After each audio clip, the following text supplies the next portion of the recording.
I'm so glad for these new moms pimping their daughters out. Literally just refresh your Instagram Explore page. There's fresh preteens. As long as this stuff legally exists, I just enjoy it. These are all messages posted by men on Telegram groups dedicated to obsessing over images of child influencers posted on Instagram by the parents who manage them.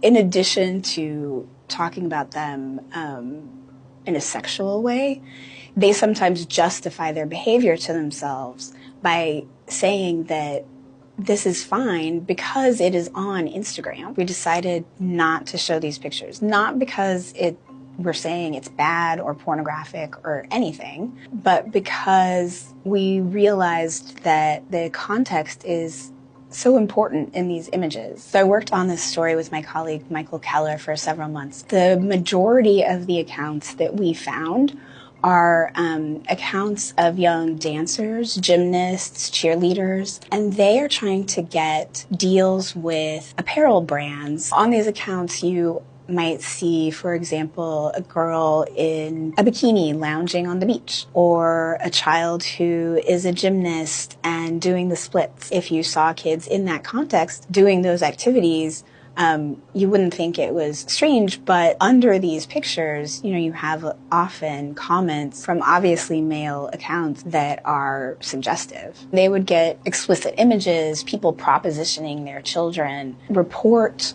those accounts to Meta, and a lot of times the response would be that it did not violate their community guidelines. We talked with so many parents who were just fed up with no action being taken on their reports. But then there are others who really want to grow their following, and so they accept more men following them and commenting and liking their posts because that was boosting their engagement score.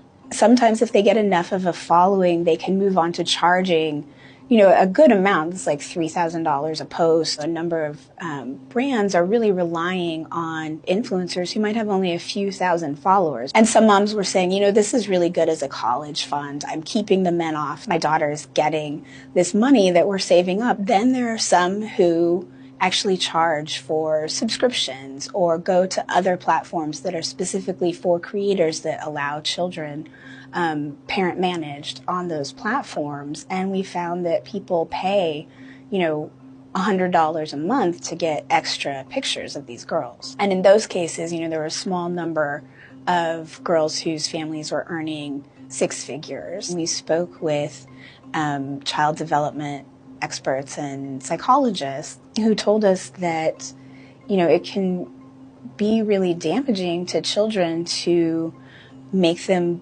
believe that their worth is tied to whether they get compliments online, especially when they learn that that is based on their perceived attractiveness or how they present themselves and based on their sexuality.